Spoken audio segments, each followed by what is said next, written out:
Hello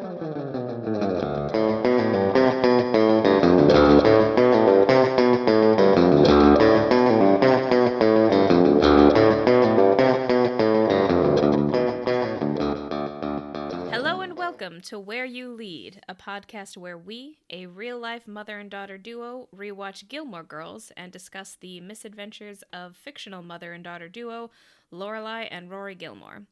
I am Tessa Dare, a writer and the author of the paranormal mystery series The Karanzan Chronicles, and Beth's daughter. And I'm Beth, Tessa's mom. I'm also a writer. Tess and I have been talking about movies and TV, music, politics, and culture pretty much since she could read. Even after she moved to Seattle, for which I have never really forgiven her, we kept up this dialogue until one day one of us joked we should do a podcast and move these talks into the digital world. The Gilmore Girls seemed like a good place to start because not only does their story resonate with us, I was a single mother of a teenage daughter attending a private school we could not afford, but the plot lines in the Gilmore Girls often embrace the topics that Tess and I like to discuss. So here we are. And we now have a Patreon. You can find us on Patreon at patreon.com/whereyoulead if you would like to support us. Every week, we will start off with a synopsis of the episode, along with the date it aired before heading into our discussion, as well as doing a little bit of coffee talk. I am on my second cup of coffee. How about you? Well, I had a cup from Bread Co., St. Louis Bread Company. This probably about midday, and I Panera refilled to the it. plebes. Panera to everybody else outside of St. Louis because it is a St. Louis company. That's why it's St. Louis Bread Co. here. Yeah. But I had that while I was running errands, and now I have refilled it with yesterday's warmed over coffee. So here we are. So today we are discussing season 1, episode 10. Forgiveness and Stuff is the title. It originally aired December 21st, 2000, which is exactly a day after episode 9 aired. So I'm guessing they conceived of these two episodes as parts 1 and 2. They must have, I don't remember what day of the week they were running on, but it was December, so maybe they were trying to get 2 episodes in before they took their holiday break. I think in the first season they aired on Thursdays, so I guess it would have So it been would have been Thursday and Friday. Yeah, it's kind of interesting. Anyway, interesting. It does feel like a two-parter. and it could be that they wrote it as a 2-hour episode and then had to cut it down. I just like to throw in just a quick note here. We may be on episode 10, but we have not, as of the moment that we are recording this episode, we have not actually uploaded or published any of our podcasts yet. We're in the process of doing that. You'll hear this in 10 episodes down the road, but the reason I bring it up is Tess has been working her ass off and using her very smart big brain to make this happen. And I just want to say kudos to her. By the time you hear this, it will be 10 episodes down. But it's amazing what we've had to go through to get this thing published. It's a technical marvel that she has accomplished this past week, and some of it without enough sleep because it's taking every moment she's had of every day to get this up. And thank you for doing that, Tess. You've done a great job. Oh, thank you. Yeah, I mean, throw that in there. Part of the work is just that there are apparently a million podcast platforms out there, and hilariously, the biggest part of the work was just figuring out various sign-ins. Actually getting the podcast edited, not that hard. Editing a trailer, not that bad. Getting signed in to all of the places where we need to upload it, really hard. Setting up an Apple ID. Yes. Was way harder than it should have been. It wasn't for me because I already had one because I use Apple products, but you don't. So it was I don't, and they have a wall around Apple products that Windows users cannot get over, apparently. Yes, it's like they don't want you, they make it as hard as they can. Yeah. Yep. They make it as hard as they can. So, time for the synopsis. Do you want to do that? Yeah, so the episode overview, like we mentioned, this one does feel like the end of a two-parter. The previous episode left things pretty unresolved between Lorelai and Rory, as well as between Lorelai and Emily. So the fallout from that continues, which leads to kind of the first conflict of the episode, which is Emily disinviting Lorelai from their annual Christmas party, from Emily and Richard's annual Christmas party. And then basically Richard has a health complication. And those are kind of the big... Those are the big stories. Yeah. But it's surprisingly hurtful to Lorelai that her mother has... And I don't think her mother saw that coming. I don't think Lorelai saw it coming, but when she gets disinvited, which is pretty early on, she has to grapple with it, and it raises questions for her. And actually, the whole episode raises questions for her.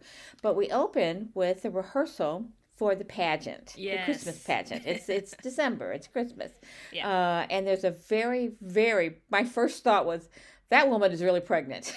There's a very pregnant young woman in the pageant who is playing Mary. Yes. There are two Marys. She's the before Mary. Yes. And then there's an after Mary, and they're both redheads. But the after Mary is not pregnant because Jesus has been born. Yeah. But then, and during that first scene when they're talking about her, the before Mary does look like she's in pain. And I'm sitting there thinking, she looks like she's about to go into labor, which she does. Yep. Yeah, there's a line where Miss Patty goes over to Taylor. She says, "Taylor, come quickly. Our before Mary is about to become an after. Who else in town is knocked up?" Was knocked up. This was a funny scene. It is very... Patty gets the best lines. Miss Patty, she gets the edgy lines. She's great, and apparently she uses real pregnant women in her Christmas pageants. Yes, it has to be. They have to be really pregnant. And I mean really pregnant, because she looks like she's about to drop. Yeah. Yep. And while that is going on, you can tell that Rory and Lorelai are still having some tension, because basically they're both doing separate tasks, but they both kind of look over uneasily at the other one. Rory's task is to find the arm on the world's ugliest baby Jesus. The baby Which Jesus is decades doll. old at this point. Yeah, it looks like it's been cobbled together from multiple different dolls. The torso is a different color than... It's a Frankenstein baby Jesus, but they've had it for decades, and that's why. And what is the guy's name who's running the pageant? Taylor.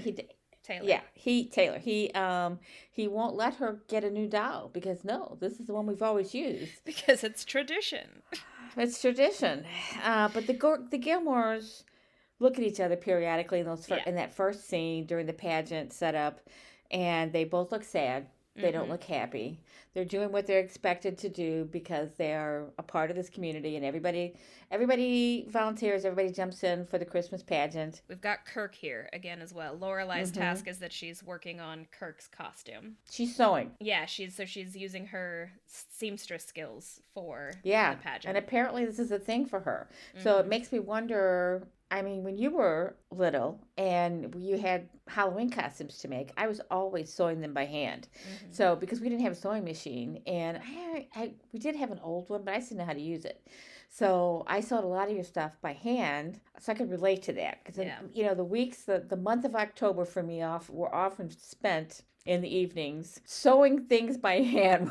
Willie, I got a pretty good, even, seam ability there for a few years. And so when I see her doing this, I think, that's a single mom, all right. That's what she's doing. Yeah, so that's that scene. I believe that scene actually, so Rory fails to find the arm, and as she and Lorelai are leaving, they kind of do walk together again, but it's still kind of tense, not very warm between them. And of course, as they walk out of frame, we see a dog walk by with the baby Jesus's arm in its mouth. Yes.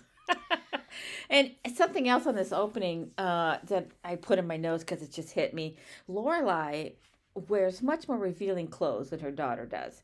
Now, I watched this episode last week, not last night, so I can't remember. I'm not getting a visual in my mind on that, but I just remember whatever it was she was wearing, it was probably a tight shirt, and she's very youthful in her clothing and sexy. And her daughter, who you would think the roles would be reversed, is much more reserved in her clothing. Yeah, styles. A lot of sweaters. Mm-hmm. I also noticed right off the bat, because he might not have been famous yet, or at least somebody whose name we recognize, but as the credits were rolling, Jane Lynch is in this Oh episode. yeah, Jane Lynch. Yeah, Yeah. and she was in the credits, and I wrote it down. Jane Lynch in credits, because I'm not sure that we would have known in 2000 who she was. I don't remember what year. Was it Glee something? Glee. What was it? It was just Glee. Glee. That was just Glee. Okay. Yeah. It was definitely her after this. Glee was on, I think, when I was in college. So, Okay. yeah, I think... So it was later. Yeah, the shows may have overlapped slightly, but it would have been the tail end of Gilmore Girls if they did. And she's done a lot more since Yeah. Glee. That was her big kind of coming out role. Yeah. Which I say deliberately because she is a famous lesbian actress. Yes. And she's also in Mrs. Maisel. She has a recurring role in Mrs. Maisel. So this is the same show creator who also created Mrs. Maisel. She's used a lot of the same actors. Yeah. And she uses Jane Lynch here before she's really a big star. So Yeah. she's sticking with the same troupe of actors, sort of. I think this kind of role that Jane Lynch is playing in this episode is a kind of role that she had a lot. Like she wasn't famous before Glee, but she was in a lot of stuff. She had a lot of small character parts. roles. Yeah. Yeah. All right. So yeah, we do the credits, and then the scene after the credits, we've got Lane. I don't want to dwell on it, but it is kind of a scene of Rory being a bad friend again because apparently they were supposed to meet up at Luke's and Rory forgot, and Lane has to come and find her. Lane finds Rory at the little gazebo, and this is a kind of a very small note for this episode, but it's kind of the main. I think it's the only scene we get with Lane, and it's basically part of the point of the scene is to recap where we're at. Lane shows up and she's very forgiving of Rory because she's like, okay, you and Lorelai haven't made up yet, so that's probably why you forgot. And then they talk a little bit about Dean, and Rory reveals that she bought Dean Metamorphosis for Christmas. And Lane kind of starts this very like stereotypical, or not stereotypical, this very like sitcom conversation with her where she tells Rory that that's not a romantic enough gift to give him and that she needs to think more about what the gift says than what the gift actually is, because Rory has gotten him Metamorphosis because she sees him as a boy who likes to read, and I think that maybe they talked about Metamorphosis at some point, so she thought, okay, they talked about it, this would be a cute gift that shows that, like, you know, I know who he is and I appreciate the things that we have in common, which is reading, because at this point in time, Dean is characterized as a person who is pretty well cultured and does like to read at least a little bit. But Metamorphosis, really? Yeah, I mean, it's definitely not the most romantic book in the world. I haven't read it, but doesn't he become a bug? Yeah, I believe that is the plot, yes. So... But Lane brings up that she one time messed up with the present that she got her mom because she got her perfume, which she thought was an indication of you work really hard and you deserve something nice and kind of luxurious. But her mom interpreted it as, hey mom, here's some smelly sex juice, the kind I used to lure boys with. And then she sent Lane off to a Christian camp. Yeah, at least she didn't think, well, you're giving me perfume because I stink. I mean, that was what I thought she was going to say, So, Lane is not wrong that Metamorphosis may not be the perfect Christmas gift, and that once again, Rory is kind of so insulated from the real world that she's not, and that might be a great gift for her mother. Yeah. Maybe not Metamorphosis, but a book. Or, if you're going to get him a book, get him a book and maybe something to go with it, but not that book. Yeah. I don't know, maybe a movie, buy him a movie that he wanted to see or something. They're so, because it's 20 years ago, so you don't buy movies anymore, but wow, I mean, it's very, Lane is right. Yeah. I mean, she's not wrong. I think Rory means well, but she's not doing well. Yeah, she does mean well. It's definitely not the most romantic gift, although Lane's solution, she basically describes a sitcom plot and, like, pitches it to Rory as the answer. She describes, like, you need to, like, spy on him or something and figure out something that he, like, really likes, but that is also, like, not exactly sexy, but, like, romantic or whatever. And we do kind of drop it, but this is basically the scene where we check in on the Rory side of her relationship with Dean.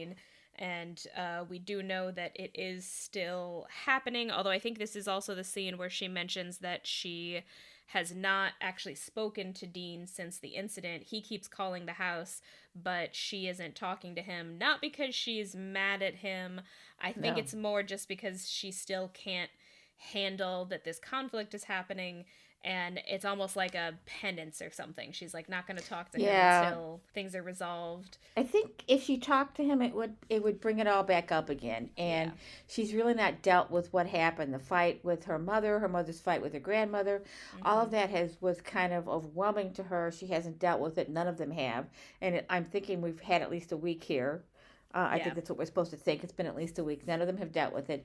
So but the other thing that occurred to me about the gift was, gift giving is a science and an art. Yeah. It's hard to give a gift to somebody that you don't know well.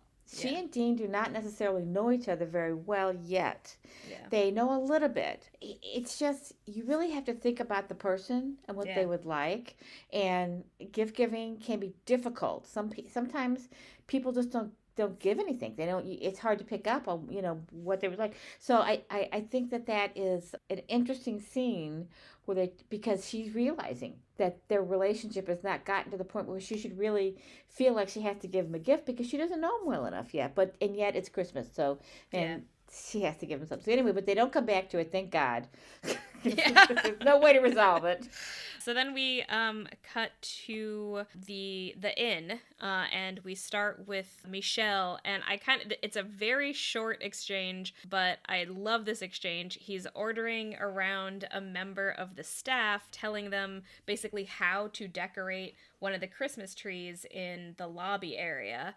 I have decided that I think this is a scene of Michel and this guy flirting.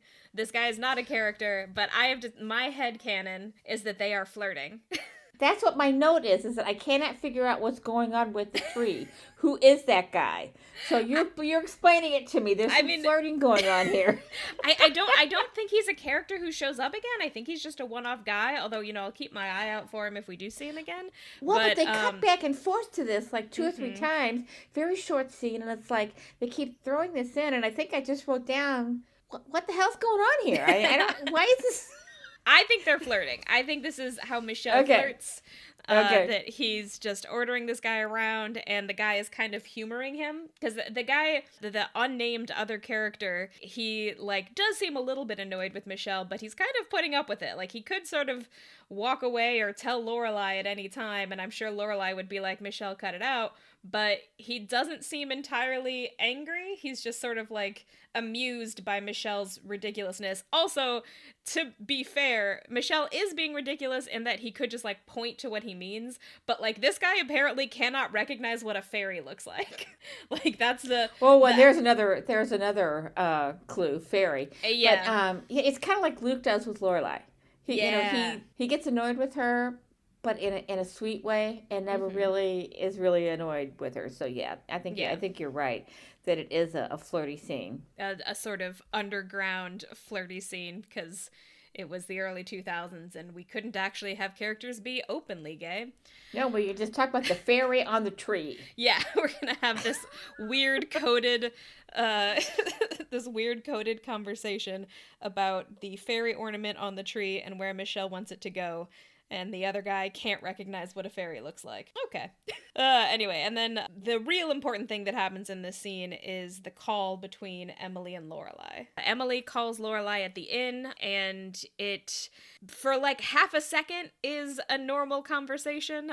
She calls to tell her that the cocktails are at 6 and dinner is at 8. And Lorelai pretty immediately says that she probably won't be able to make it there for the cocktails because she has to work. And Emily takes this as her cue to kick into high passive-aggressive mode and basically immediately uninvites Lorelai from the dinner, saying well, if you can't make it to cocktails, then you better just not come at all. And the line that is honestly so over the top to me is her saying, "And I do not have the energy to pretend that the way you treated me the other day was in any way acceptable." And it's just Emily, you were the one. Yeah. Lorelai did not treat you in any particularly bad way.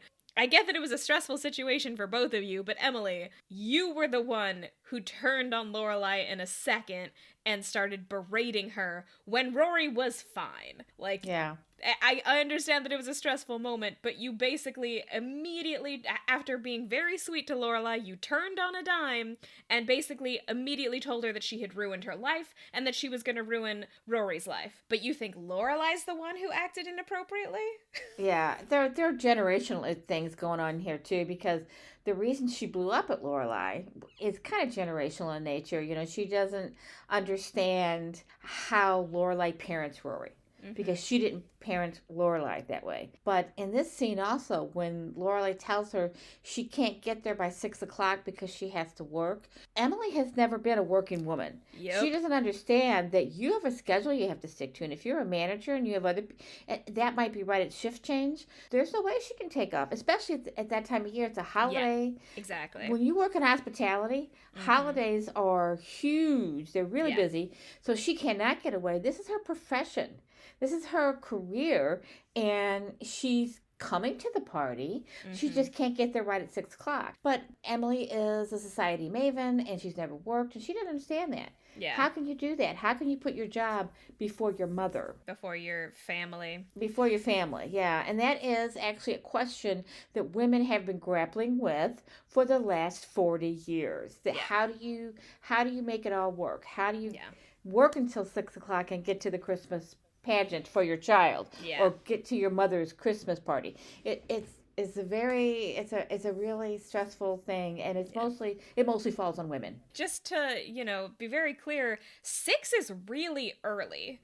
Yes, Most people, for a weekday. Yeah, for a weekday, for someone who lives half an hour away, that would almost require Lorelai take off work early before 5 o'clock. And they don't come out and say this, but like, she works at a cute little inn that relies on tourists, essentially. And they also don't come out and say this, but I, like, based on the way they've characterized Stars Hollow and what I know about, like, small towns that look that cute, there's a very good chance that Christmas is their biggest tourist season. Like, we don't really... I would think. Yeah, we don't really talk about... it's a tourist place, yeah. Exactly. We don't talk about Stars Hollow like it's a tourist place, but it almost definitely is. I mean, Lorelai works at an inn, suggesting that people come there as tourists.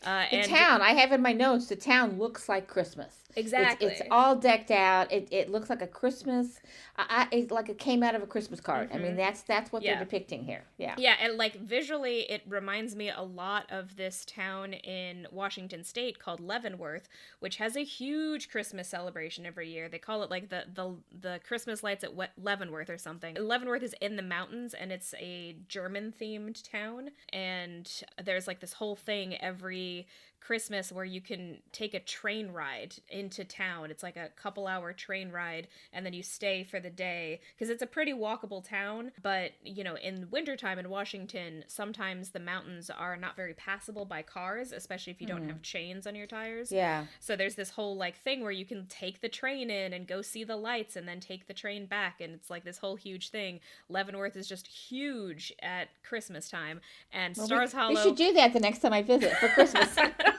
It is a little pricey, but I would love to try it someday. But yeah, and Leavenworth totally looks very similar to Stars Hollow. It's also got the gazebos, and it's got the very like pretty themed buildings. They're not saying it out loud, but I feel like there's a pretty good chance that this is the inn's busiest time of year, and it's frankly...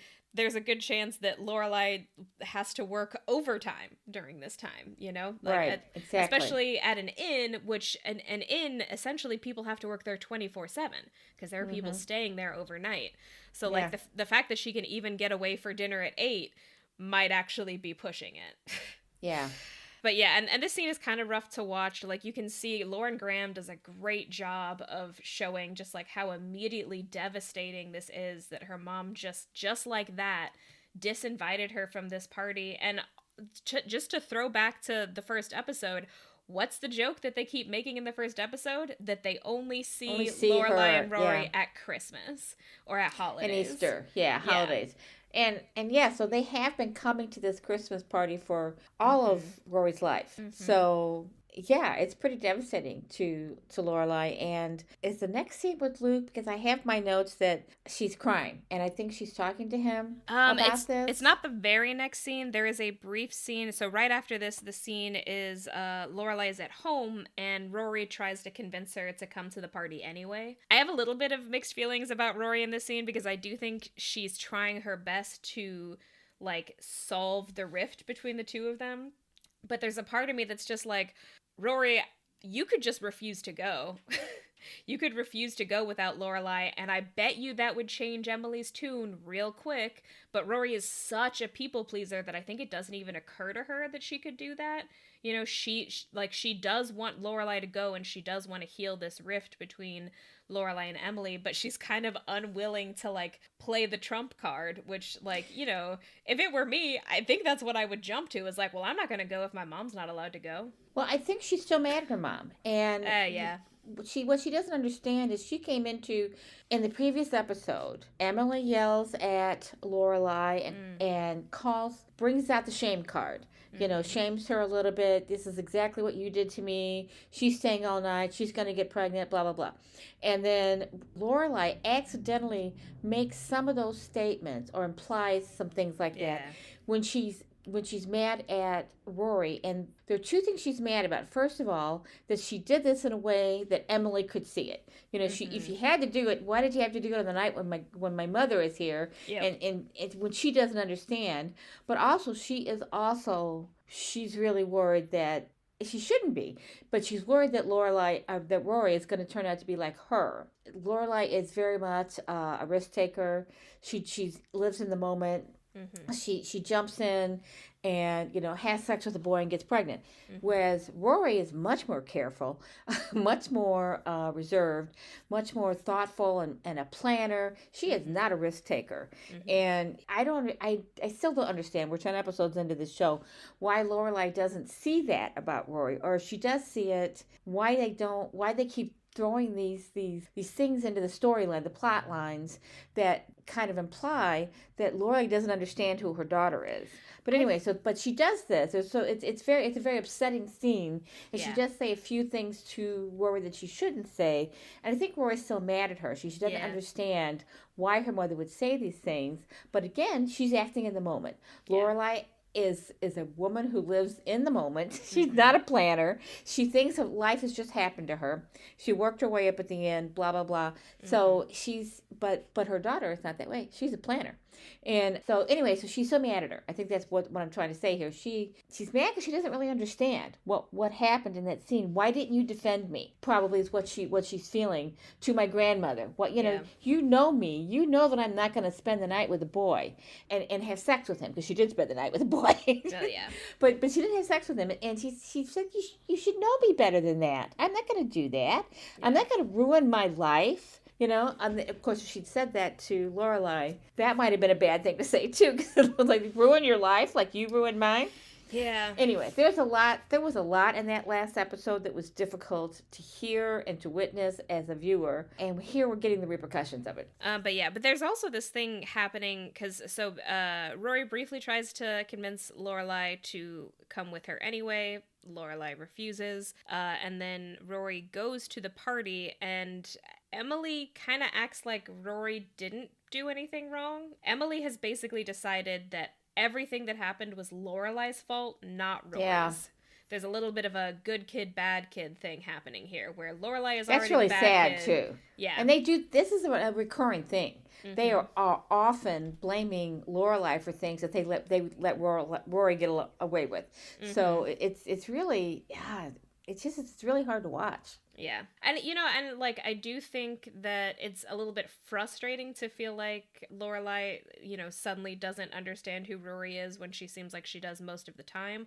But I also think that to an extent, that's just a realistic depiction of someone who has this unresolved trauma, and that's true for both Lorelai and her parents. The schism in their relationship is still ultimately unhealed.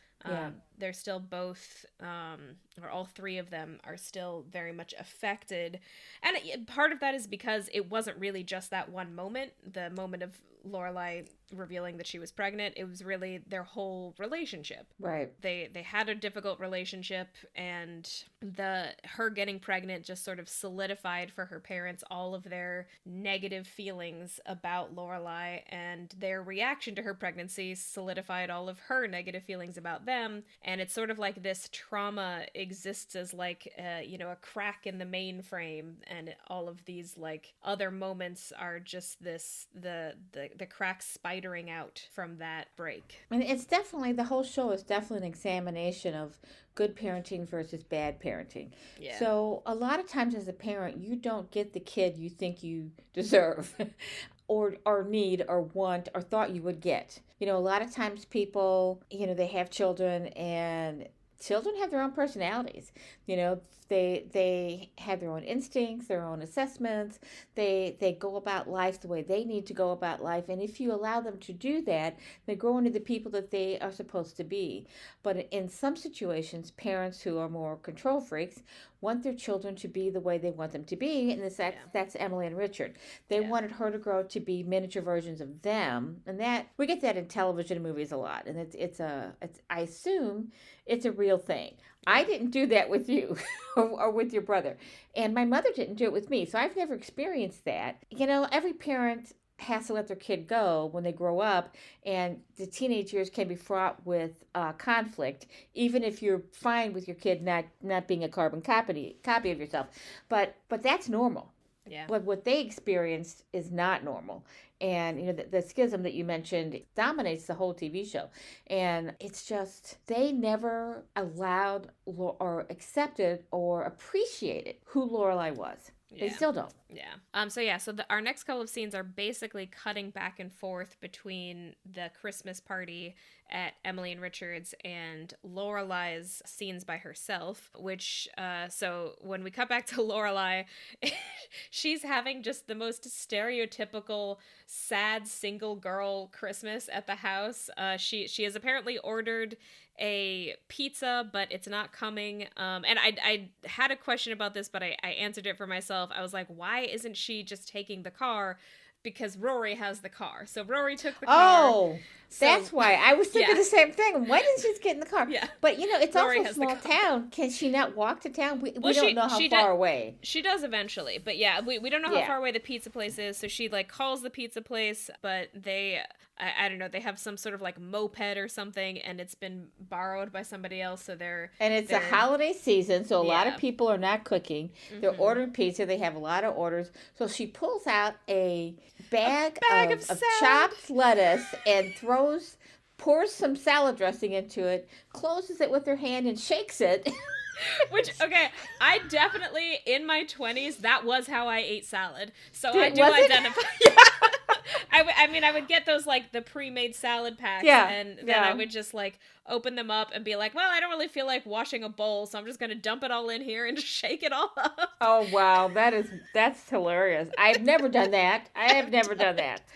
I did also want to note the song that she's listening to is Christmas Wrapping by the Waitresses. I believe it was a one-hit wonder for them. Never heard of them, never heard the song. You've probably heard the song, you just might not have noticed it, because it is one of those weird songs that came out from an unknown band and kind of to very little fanfare, but since then has become one of the songs that you will constantly hear in every retail place that you go to around Christmas. And it's a very single girl song. The story of the song is this single woman, young adult woman is super harried throughout the year, and normally Christmas is her favorite holiday, but everything has gone wrong. But also in the background there's this storyline about this guy that she keeps meeting up with throughout the year, but they're both too busy to finally connect. And then they both end up in the same store doing a last minute getting, I think it's the cranberries. I think they're both getting cranberries, and so they meet up again right before Christmas. It's Christmas Eve or something, because they both forgot the cranberries and they end up in the same store. And so the song has this whole story, and it's a happy ending, and it's just it is the most single woman Christmas song out there. It's about being a harried single woman. So I just thought it was hilarious to have Lorelai listening to it. Also, the main reason that I know about the song is that the Spice Girls did a cover of it. Oh, well, there you go. Love the Spice Girls. Yeah. But anyway, then Dean comes and knocks on the window while this is happening. Knocks on Rory's window. And this is actually an interesting scene for a couple of reasons. Obviously, he kind of facilitates the undoing of the meltdown. It's kind of a turning point in the episode because she warms to him. Yeah. And she lets her anger about that evening go while she's talking to him. It takes a couple minutes. But the other thing and this is actually what bothers me, is they both refer to her daughter, Rory, as being 16. Okay, what happened to that 17th birthday a few months ago? Anyway, just saying, now Rory is 16 again. Well, go ahead. What are your thoughts on the scene? I mean, my next thought was going to be unrelated. My thoughts on this scene are just like, it's sweet. I think yes. Lorelai and Dean have kind of a sweet rapport when Lorelai's not being ridiculous. And she listens to him, and she looks at his face while he's talking, and she knows he's telling her the truth. She has known all along that her daughter did not have sex with this boy. Yeah. But she's so afraid that her daughter's going to screw up her life the way she did. Yeah. Even though she knows that Rory is not like her. I mean, we've gone over this many times. We don't know why she continues to have this fear. I guess it's just a natural parenting fear. But she thaws during this scene with him, and she lets go of her anger at her daughter, and I think a little bit of her anger at her mom. So Dean does everybody a service in this scene when he makes the effort. He could just have walked away. He's not. Let's back this up and describe what's happening. He taps on the window. Yeah. She's sitting in the kitchen eating her bag of lettuce, and she hears his tapping. She goes to the bedroom window in Rory's room, and of course that's the worst possible thing because it's the bedroom window. And he's tapping on it. She opens it up, and and of course there's no screen, no storm window, which is unrealistic in Connecticut, excuse me. But anyway, she opens it up, and they start talking, and he explains to her, I really care about Rory. We have a very good relationship, but we did nothing wrong that night. We literally just fell asleep. And he said, we were so freaked out about it. I'm still surprised that nobody has brought up the Everly Brothers song in this. I mean, this is a show where they use musical references over and over again, and they don't use the Everly Brothers "Wake Up Little Susie" anyway. But Lorelai is talking to him. She sits down, she listens to him, she looks at him and lets him talk, and she listens, and you can just see that she's accepting this situation and moving on. She's ready to move on.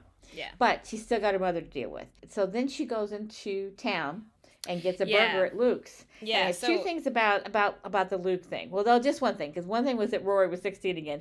And the next scene, when she goes to Luke's, hey, did you notice how much longer Luke's hair is in this scene? I did not. It's a lot longer than it was in the previous episode. Yeah. Well, maybe they had a break in filming or something. I'm not sure. But they played these episodes back to back, so that's kind of wild. But yeah, I don't know. Anyway. My note is not related to what is happening, but rather what is not happening. Because it was about at this point in the episode where I was just like, okay, Lorelai's having her single girl moment. She's hanging out by herself. I did have the question of why she didn't have the car, but then I figured it out. But then my next question is, where is Max? Why didn't she meet up with Max? He's Jewish. Does he ever? Yeah, that's a good point. Does he ever come back into the show? No, he comes back. He's just not in this episode. And I think the answer is because this is a Luke and Lorelai episode. Oh my God, yeah. That's the obvious answer. That's we will. That's the best thing about this episode, as far as I'm concerned, is what happens to them later in the episode. But yeah, the tension between them. Yeah, this episode makes it very clear that there is romance happening here. If you had any certainly doubt. On his part. Yeah. Certainly on his part. I think on her part, too. And I think that might be why Luke's hair is longer in this scene. He's supposed to look more attractive. Now, how they grew his hair longer between episodes is beyond me. I understand writing wise why Max is not in this episode, and it's because the show is shipping Luke and Lorelai episode. But just like, I mean, we just had a Max centric episode pretty recently, and it was like another big snowy episode, so it just feels very weird not to have him in this episode. Now, to be fair, I'm not actually sure when Hanukkah would be, and this is not actually happening on Christmas, so it's possible 2 weeks before, because Luke keeps saying it's exactly 2 weeks away. It's 2 weeks away. Yeah, Luke keeps pointing out that this Christmas party is happening 2 weeks before Christmas, which like I am with him on this, but also let's be real, this Christmas party is not a family event, it's a corporate event, just like many of Emily and Richard's parties. They're really more corporate events than they are family events. And in fact, Emily is kind of when Emily showed up in her Christmas outfit, I was just like, she looks like evil corporate Mrs. Claus. Like and it's a dinner party. I thought it was going to be a party. You know, it could be a lot of people there, but there's just basically 3 couples and Rory. Yeah, it is. But yeah, so I don't, like, maybe you can headcanon it that, like, Hanukkah is happening, so Max is doing that. I'm not sure how observant he actually is, but I do think it is canonical that he's Jewish, so I don't know, maybe that's in theory why it's happening, but it just felt very weird to me that Max has been such a big part of Lorelai's story and he's not in this episode, and it apparently didn't even occur to her to like call him to hang out when she can't go to the Christmas party. And you know, I don't know, maybe he's more observant than we've been given to believe, and he can't hang out on Fridays. I don't know. I did not miss him. I did not have that reaction at all, because to me he has felt like a character who moves the plot along, but he's not really essential to it. They've had maybe 2 whole episodes, maybe 3, where their relationship is the focus of the episode.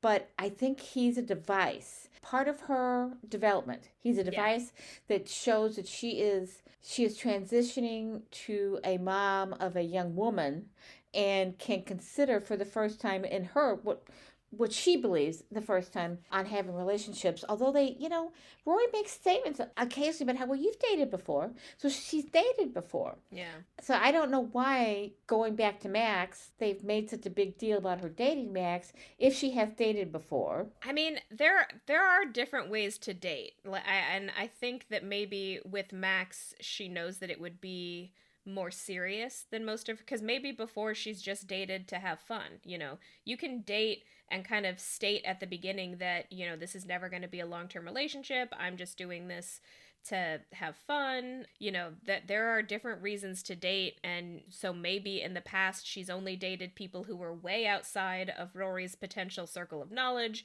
and whom she has told up front, like, this is never going to be anything.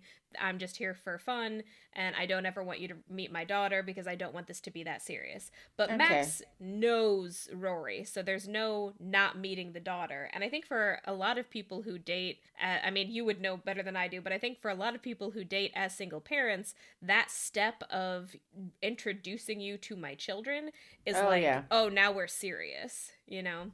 And it's scary, too. Yeah. It's very scary, because Lorelai even mentions this at one point, that if she had introduced Rory to every man she dated, you set up the expectation, oh, this could, well, like in the first episode, are you my new daddy?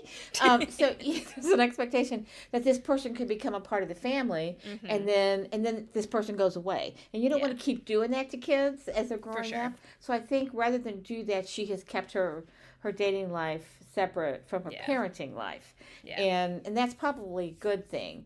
But I think that Max is a device to move her through that transition. So as a character, as a person, as a real person in her life, he doesn't seem to me to be that important. Yeah, maybe that's just me. I don't know. No, I agree, and that's why I had this note, because I just suddenly realized, like, oh, Max isn't in this episode. No, he's not important. I think the fact that he's not in this episode is proof that they're not really giving him the weight that he should if he is supposed to be this. Like, I think it's kind of I don't know.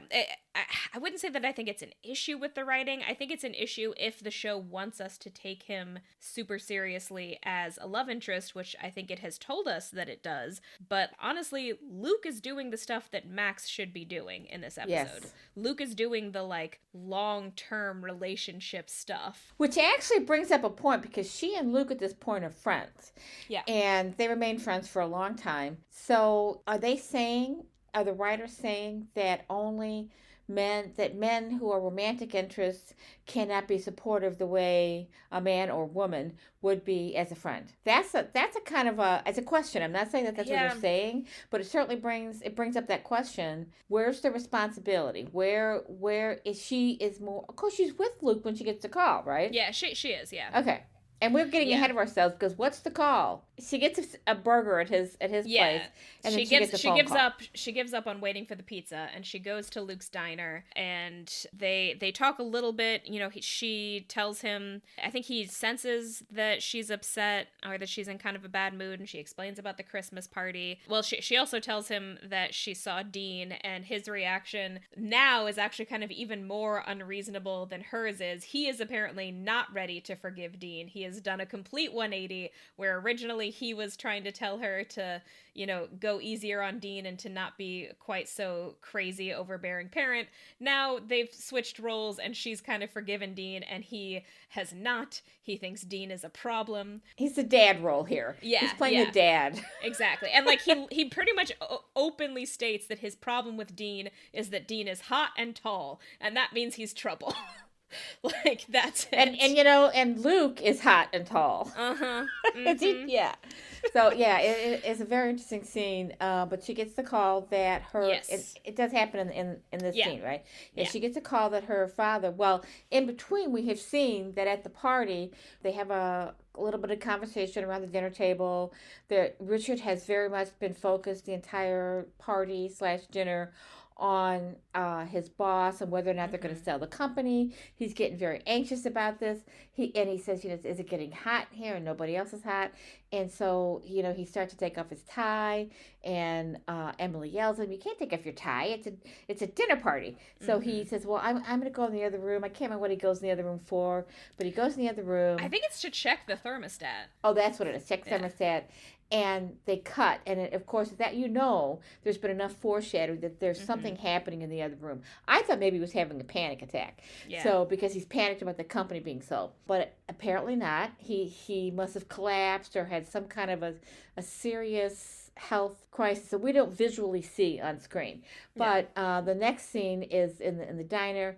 She gets the phone call. She's got a cell phone with her. Now we have to back up here again and remind everybody that there's a sign on the wall in Luke's and they show it almost every episode that this is 2000. Cell phones were not ubiquitous then. Yeah. So, but they were enough. There were enough of them that they were annoying to people. Yeah. So he has a sign up that says "No cell phone use in the diner." Mm-hmm. And her phone goes off, and he kind of, you know, chastises her and says, "You can't answer that here." And she said, "It could be Rory. She's got the car by herself. She could be broken down." So he acquiesces and go ahead and answer. She answers, and she gets this panic-stricken look on her face, and she says it's her dad. So they rush off. She doesn't have a car. She's going to call a cab to go to the hospital, which is 30 minutes away. She kind of starts having a panic attack in real time about it. Yeah. How am I going to get there? Rory's got the car. And of course, we all know what's going to happen. Luke's going to take her, but Luke has to shut down the diner to take her. And before he can do that, the entire pageant, the carolers, performers, the carolers, that's what it is. It's the pageant. The carolers come in and they start caroling him, and they're in the middle of this crisis. So he's like, he's like, "Get out of here!" And he's, "We thought you'd give us hot chocolate or coffee or something." Anyway, the carolers come in and immediately, like, demand free drinks, basically, which is just, like, such a misread of Luke. You. Yeah, Luke does not want you to sing for him. Like, he does not want you in here at all, let alone to give you free stuff. But he set this up in the last episode where he was feeding everybody and giving them hot chocolate and being nice to them for a change. Yeah. So he kind of set this up for himself. Yeah. But at this moment, he's he has to get Lorelai to the hospital. Mm-hmm. So he trusts these people enough, though. He says, you know what? Help yourself to hot chocolate and coffee. He gets everybody else out of the diner and says, just lock up when you're done. To Taylor specifically, he gives the keys Taylor to specifically Taylor. because he can trust him. He's a fellow business owner. He knows how important it is to shut everything down and lock up. I think it's also he can specifically trust him with this because Taylor is just like absolutely the kind of person who has like a kind of uptight old-fashioned code and like would definitely like Taylor will do anything like opportunistic that would benefit himself, but he won't do a crime, you know. No, he won't. He's trustworthy. Yeah, and he won't do anything that would make the town seem less like a perfect, picturesque, family-friendly place. Right. So, that includes looking out for your neighbor. So yeah, and he can sense that there's something bad going on here. Yeah. So they exit. And then they're in the truck driving to the hospital. And I love this scene for a couple of reasons. It's great. It's a catharsis of sorts for her because she's crying. Yeah. And on and off, she's crying consistently throughout this scene in the truck. And at first I'm like, really? She's crying, really? And then I thought, no, it's been a really emotional couple of weeks for her. So it's kind of coming out in these tears. But the other thing is that Luke is literally driving the same truck my brother owns, which is literally a 1970 Chevrolet truck. And I'm looking at this truck and thinking, oh my God, he is driving a Ford. Well, in 2000, it was 30 years old. So that's an old truck. But it doesn't surprise me because Luke is kind of that kind of guy. But anyway, so she actually does. They get into a conversation where they're talking about her father. And she does seem to understand her father. She says he's lived his life the way he thought he was supposed to, and that describes Richard to a T. I mean, he has done what has always been expected of him. Lorelai has been the exact opposite. She has never done what her parents expected of her. And they did. So they did not understand how she could act that way towards him. And this is a conversation that she and Luke are having. Luke's listening, you know, because she gets into talking about her dad and how things have been difficult and why they're difficult.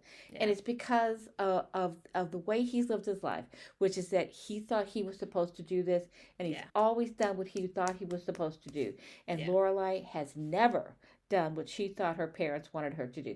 Just the opposite. And that all comes out here, and it's kind of difficult, but it's also kind of a catharsis for her. It's kind of bittersweet because at the same time, she can see him as both a good person and not the right dad for her. She sees him as, kind of an upstanding man who did what he was supposed to do, but also he did not work as a father for her. That was not really what she needed. She starts off the conversation saying, I feel like this is one of those moments where I should be remembering all the great times I had with my dad, the time he took me shopping for a Barbie or to the circus or fishing, and my mind is a complete blank. And Luke tries to comfort her by saying, well, I'm sure it happened, because he's thinking that, it's just that she can't think of these moments. But she says, no, it didn't. We never did any of that. He went to work, he came home, he read the paper, he went to bed, I snuck out the window. Simple. He was a very by-the-numbers guy. I was never very good with numbers. I think that's a really common story with a lot of men of that age, where, they were taught that their job was just to provide for their family financially and in no other way. They weren't supposed to, or it wasn't expected of them to be emotionally available. It was just expected that they would provide the financial support, and that was it. And all they have to do is go to work and, not go to work and give their money to their families to keep them going. And all of the emotional stuff is on the wife. And the women would raise the children, not just the emotional part, but the logistical part. Yes. When he has to take a few episodes back, when he took Rory to the club to play golf, he didn't do that with his daughter. He didn't do anything with his daughter. From what we're getting in this scene, he was not a hands-on dad. He didn't take her to soccer games. He didn't, he may have gone to concerts if she was a musician. We don't know, but we assume that he probably did those things because, that's a pride kind of thing, but he certainly didn't teach her anything. He didn't take her places where they could interact, or where he could have moments where he was teaching her, or counseling her, or advising her, helping her to grow up in any way. But what's interesting to me in this scene is that she somehow thinks that's her fault. Yeah. She says, I don't know if she says this, but I wrote it down, that she thinks she's a bad daughter. She says, what a disappointment it must have been for him to get me. Yeah, she thinks she's a bad daughter. Yeah. And it's very, you said bittersweet, it is very sad. Yeah. But anyway, so it raises the question that every child asks at some point. How do I live my life and get my parents' approval and love? Yeah. How much do I have to sacrifice for them to love me? Yeah. For them to think that I'm the person they wanted me to be, and still be my own person. I mean, it's just one of those, it's a separation thing that usually happens in the teen years. She's 32. Yeah. And it's just now happening. But she did kind of skip the end of her teen years. She did skip the end of her teenage years, yeah. Mm-hmm. Yeah, instead of figuring that out, she just left home. And Luke's response to her is, I can't imagine anyone seeing you as a disappointment. Oh my God. Which is very sweet, but is also like, yeah, that's because you haven't met Emily and Richard yet. Oh, that's true. That's a good point. Yeah. But he will. He will. Well, I guess he has actually met Emily briefly. Oh, I guess I think he saw them both at Rory's birthday party. But he doesn't know them. Yeah. So then we get to the hospital, and we see Jane Lynch at the hospital. Mm-hmm. And Emily being an absolute nightmare. As you would expect her to be. Yeah. Emily is, pacing back and forth, bugging the nurse. She doesn't want to fill out the forms that she's supposed to fill out, and she's also upset that they haven't seen Richard yet. The nurse. That's actually a good point, because there's a lot of time going by in this hospital where if he's had a heart attack, why haven't they talked to them yet? Yeah. And she says at some point, we've been here for hours, which seems reasonable. They've at least an hour, because it takes a half an hour, for Lorelai to get to the hospital. So where's the urgency? Yeah. I'm with Emily on this. There should be more urgency in a hospital than what they're getting there. I would be with Emily if it weren't for the actual way that she is treating these people. Well, that's true. That's a good point. She's just kind of she's very condescending to Jane Lynch's nurse character. Also, Jane Lynch tries to get her to fill out the paperwork, which you need to do, and she makes the terrible mistake of calling her Ms. Gilmore instead of Mrs. Gilmore. Oh, yes. And Emily flips out and says, it's not Ms. Gilmore, it's Mrs. Gilmore. I am not a Cosmo woman.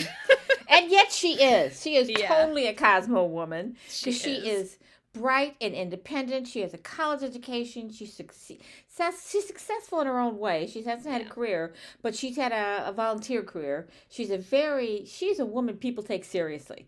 Yeah. And she is a Cosmo woman. She's the very definition of a Cosmo woman, but she can't see it. And she doesn't want to be labeled that way. I think it's kind of her way of saying that she's not like a newfangled modern woman. And I think it's also a way of her differentiating herself from her daughter. She's not a Lorelai type of woman, except she is. She is. She's not a feminist, except she is. Mm-hmm. Yeah.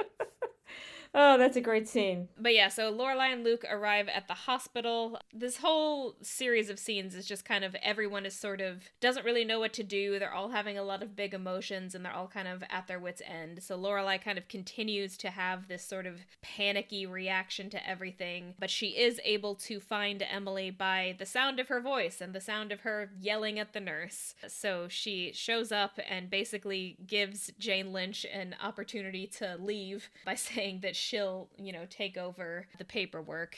She handles the Jane Lynch character so much better than her mother does. In fact, her mother says to her, you got rid of her.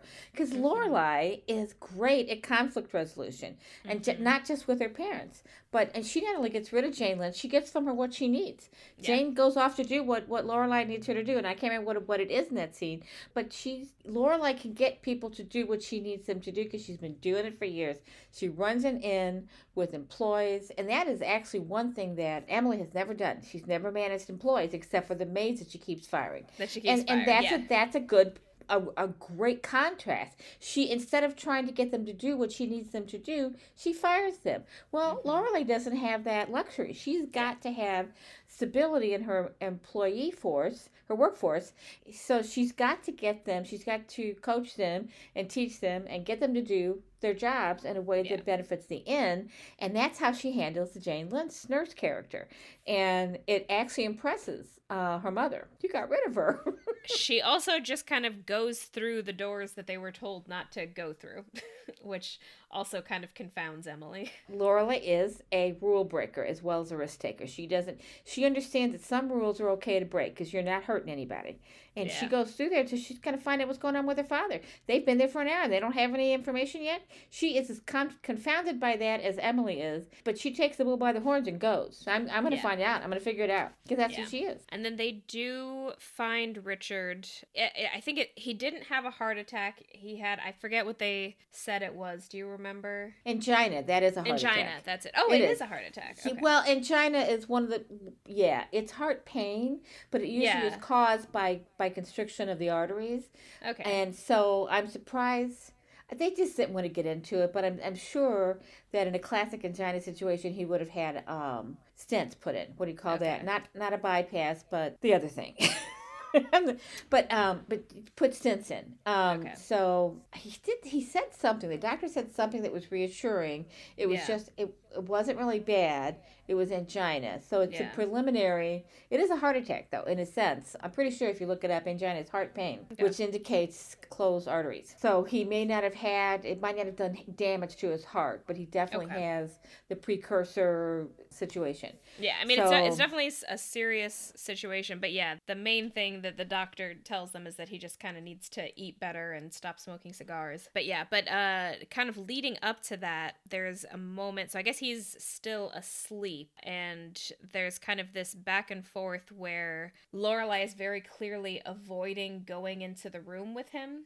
And it's kind of a continuation of, a lot of this episode is sort of about her relationship with her father. And in a way, it's like a direct contrast to her relationship with her mother, where her relationship with her mother is kind of that they can't get out of each other's spaces. They can't not get right up in each other's faces. But her relationship with her father is kind of one of mutual avoidance. Yeah. And that's like very much on display in this scene where she keeps avoiding going into the room with him. And then she finally does. And she's actually the only one who's in there when he wakes up. And they have a moment where they're looking at each other and there's vulnerability on both of their faces. But before either of them can say anything, everybody else rushes into the room and they basically just exchange glances, and then she walks out of the room again. I'm not sure she's avoiding her father. I think she's avoiding her own pain. I mean, I think it's all of it. I think she's also just avoiding, looking at the fact that he might be about to die. Yeah, and that there might not, if he dies, there's no chance for them to get to know each other and to get to understand each other. And maybe she even thinks and realizes at this point that she wants that. I'm not sure we're at that point yet. I'm not sure we ever get at that point. But they do make some kind of strides later on in the series. But at this point, she's just beginning to realize she loves her father very much, and that's not even in question here. She just doesn't know what to do about it. She doesn't know what to do about their relationship. And I think the other difference, but like the kind of the problem in her relationship with Emily is actually that they are too similar, and Emily can't stand the parts of herself that she sees in Lorelai. Yeah. And with Richard, it's the opposite. Yeah. Lorelai and Richard are genuinely very different, and they don't really know how to bridge that gap. Well, and you said that she's trying to avoid seeing her father, but when she's not doing that, she's taking care of her mother in this episode. Yeah. And when they're in the hospital, she is taking care of her mother every step of the way because Emily doesn't know what to do. She's mishandling things. She's yelling at people she shouldn't be yelling at. She's overreacting. She's a wreck. She is not handling the situation very well. And Lorelai is emotional and upset, but she moves into damage control or something, crisis mode, and takes charge and finds out what's going on, finds out where her father is, takes care of her mother in the process, while periodically also flirting with Luke. So there's conversations with Luke where she's flirting, and at some point, and I'm not sure where the scene is, but at some point, I love that Emily can see that Luke and Lorelai are being idiots for not being together. She actually says something to him to that effect. And Luke understands this. He knows that he is interested in Lorelai.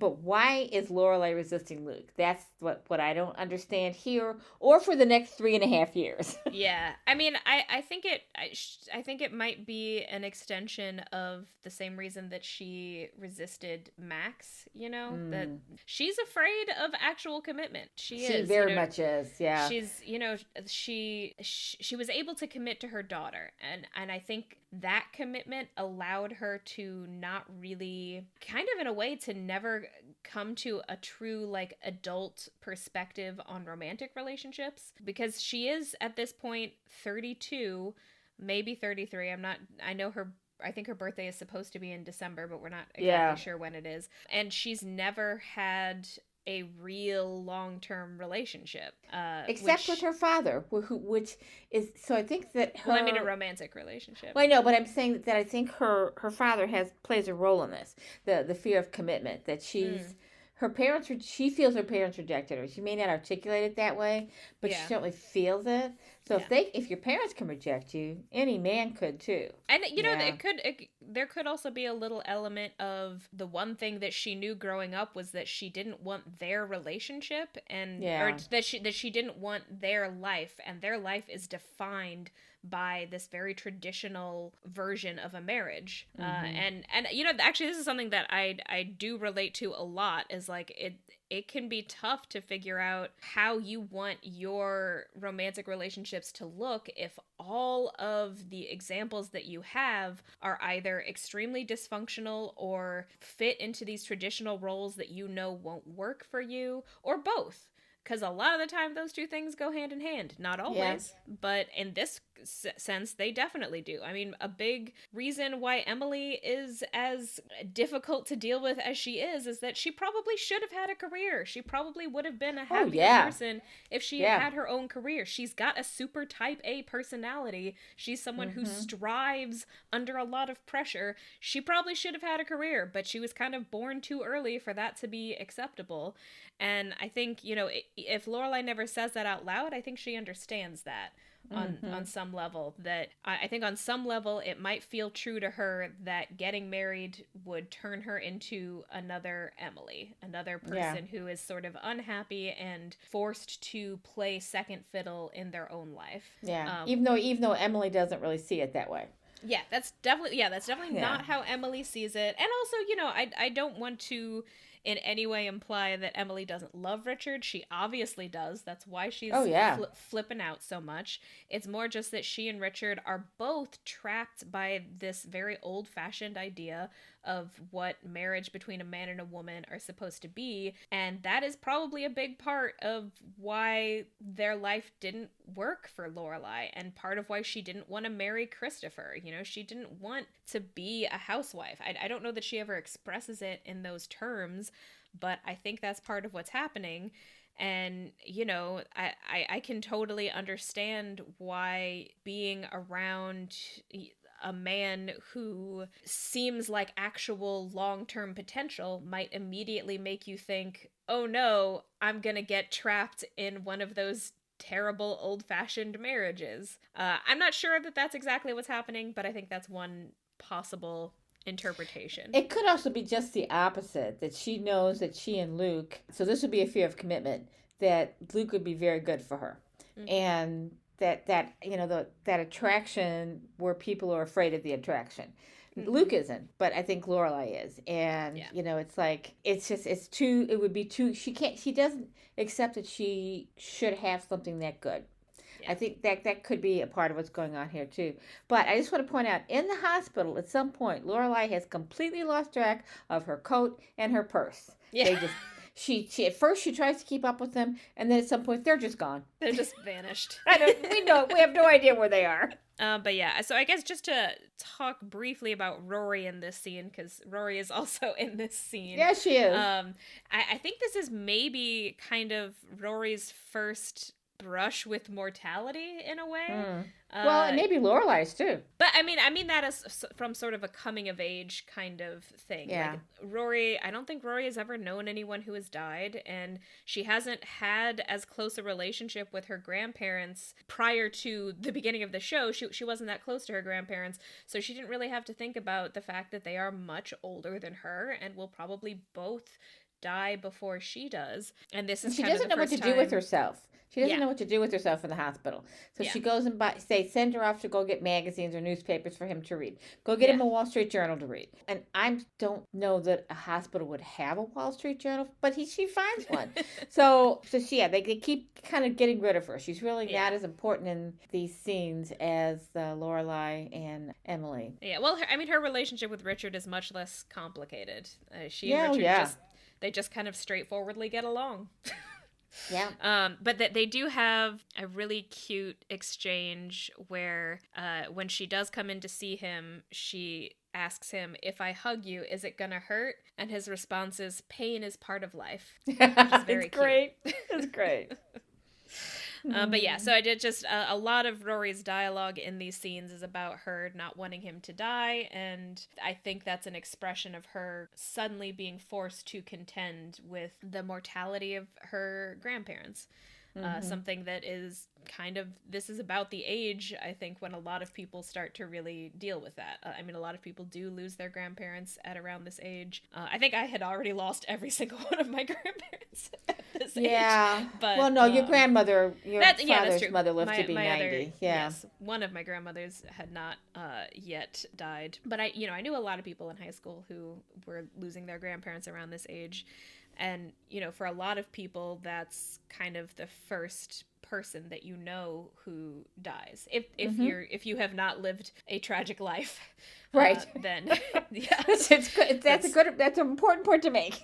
Yes. If you live a normal life, your grandparents dying should be the first time you encounter that. Yeah. Yeah. Grandparents are like great uncles, or that kind of that's. Yeah. But grandparents are closer. Grandparents are your parents' parents, and those are, for most people, in healthy families, they really important people in your lives. So yeah.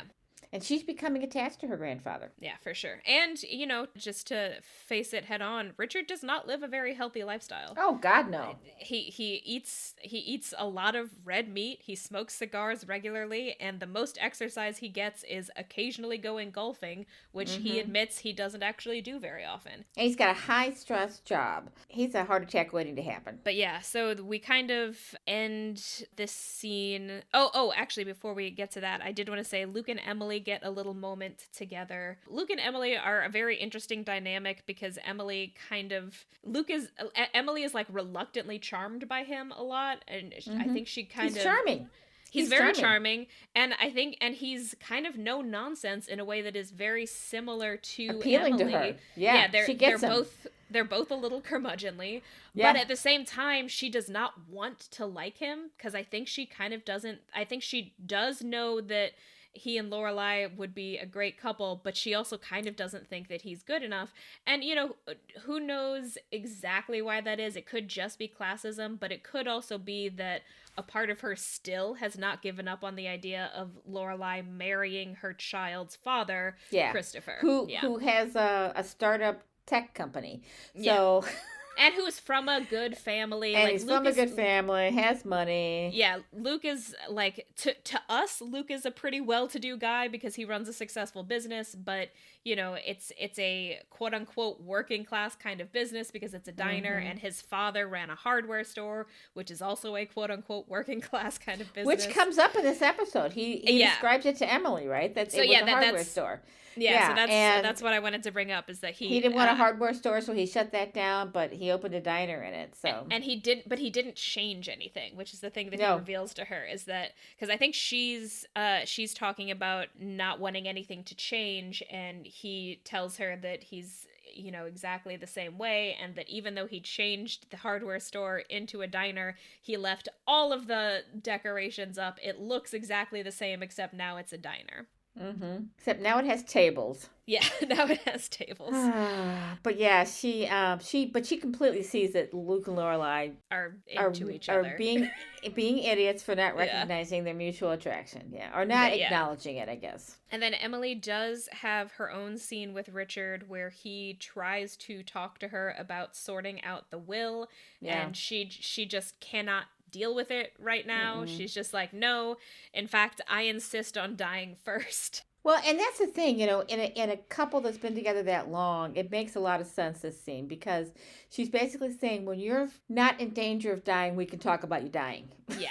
And then we can talk, because when you make your will, you have to really suspend your acceptance and understanding that you're going to die. Yeah. So, or you couldn't nobody would ever be able to make out a will. So you have to be in that mindset, and she can't do that right now. So it's a perfectly, reasonable situation. That's kind of it for the hospital scenes. We end on Luke agrees to take Rory home, and then Rory gives her keys to Lorelai, and Lorelai and Emily stay in the hospital while Richard is there, and I think they agree to go down to the cafeteria. And then the final scene is Lorelai shows up at Luke's diner with a blue cap. Yes, and they're wearing kind of matching outfits accidentally. Luke is wearing this like blue plaid, and Lorelai is also wearing a blue shirt. I loved Luke's plaid in this scene. Blue plaid, beautiful. But yeah, and she brings him the romantic gift. You have always liked plaid. I love plaid. I forget it sometimes. Yes, you've always liked plaid. I love plaid. But this scene, I feel like I'm not sure how intentional it is, but I feel like it calls back to the scene where Lane and Rory were talking about romantic gifts and getting a gift for someone that they'll like, because Lorelai shows up with a hat for Luke. It's a baseball cap. It's a baseball cap. Yeah. It's a bright blue. And in this particular scene, he unusually is not wearing a cap. Yes. So she hands it to him, and he puts it on forward, I think, first, and then she says, no, that doesn't look right. She turns it around for him, right? So I think she puts it on him forwards and then says it doesn't look right and then turns it around. Okay. But it's very sweet. It's very cute. It's an insanely romantic scene. It's very romantic, and I wonder if we'll ever see the hat again, because he does wear a hat in every episode. But I wonder if we have to look and see next week if he's got the blue hat on. But they chat a little bit, and it's really obvious that they can see they are finally acknowledging their mutual attraction. But I don't know that we come back to this for a very long time. Yeah, I mean, this is one of those scenes where it's just like, it's really weird that they're not canonically together, because this is like she's showing up to thank him for being there for her. He has really genuinely come through for her for this whole episode. Oh yeah. He was the fifth family member, essentially. Everyone who was at the hospital was just family and Luke, which is normally like, that's the position you would be in if you were married to this person. Yeah. Yeah. And then they end by like looking out at their cute little quaint Christmas town, like through the window together to like look at the lights. I think it's the rehearsal for the pageant or something. They're like watching. It is. The pageant actually do. I think they're doing it. There's a parade. I think it's the rehearsal for the parade, because Luke says something like, it's only the rehearsal, and she's like, well, I want to watch it anyway. But he also mentioned something here about it being Christmas still being 2 weeks away, because he's mentioned this several times during the episode that Christmas is 2 weeks away. So when she hands him the hat, does he say something about it, it's not Christmas yet, it's 2 weeks away? Yeah, I think so. I think that's when that comes up again. She says, no, this is just a thank you gift. Yeah. So that's it. Do you have any other thoughts about the episode? Well, I had questions about this episode. I'm not sure why Lorelai thinks she's a bad daughter. That may be something we can come back to in future episodes. She's not a bad daughter. Her being a daughter, that part of her identity was stunted, because it got cut off when she was 16 and she went off on her own. I don't understand why she's resisting Luke. I think Yeah. both of these things are just, part of the what the show is. I mean, Yeah. it's just they're plot devices or whatever. But I also don't understand why, the plot device of having Richard have a heart attack or an almost heart attack and going to the hospital and causing a crisis of concern and worry amongst his family members. But that's a plot device. Yeah. And why did they feel that was necessary? Why did they?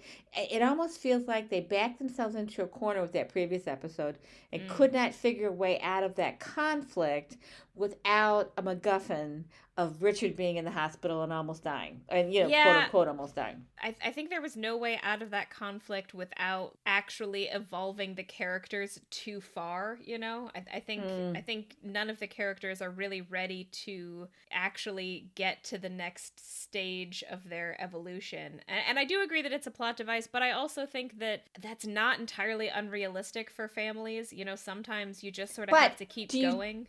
Do you think that because you've seen it happen in so many TV shows where they No, can't resolve a conflict?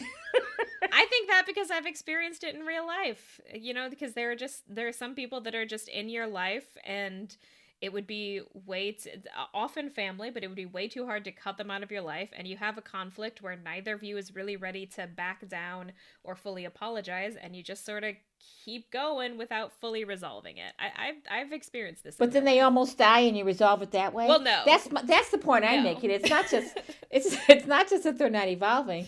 It's that they bring this thing in with Richard as a way to resolve the conflict, as a way to bring Richard and Lorelai, to break down the coldness that's between them, to warm up their relationship a little bit. So why can't they do that on their own? Why does there have to be this crisis, this health crisis? I mean, I do think that is sometimes true, though, as well, that sometimes you do put something on hold because someone is... this particular situation, maybe not, because Lorelai's conflict wasn't with Richard in this instance. It was with Emily. Yeah. But, I think it is true that sometimes, if you find out that someone is dying, even if you had a conflict with them and you felt that you were owed an apology and they never apologized, you might still come to their bedside anyway, because, once they're gone, they're gone. You can't apologize when someone's dead, or you can't have a final moment together if they're already gone. So it's a realistic plot device. Yeah, I mean, I think it is an artificial plot device, but I don't think it's unrealistic, I guess. Okay, that's very good. All right, so do you have any summary thoughts?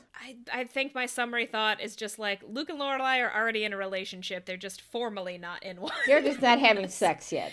Exactly. Like this episode, I wrote multiple times in my notes for this episode, Luke is Lorelai's boyfriend. He just is. That's how he's acting in this episode. But or is he her best friend? Because Suki's her best friend. Yeah, but she's not in this episode at all. She's not. Yeah. I don't know.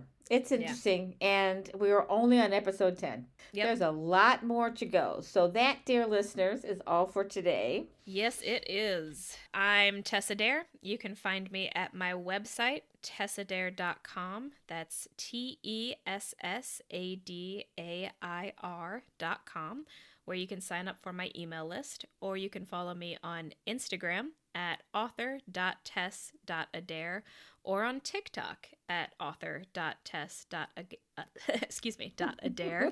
And if you do want to support us on Patreon, that's patreon.com/whereyoulead, all one word. And I'm Beth Von Barron. You can find me on Instagram at STL_writer_Beth. And this has been Where You Lead, our fun and terribly witty podcast about the Gilmore Girls from the perspective of a mother and daughter.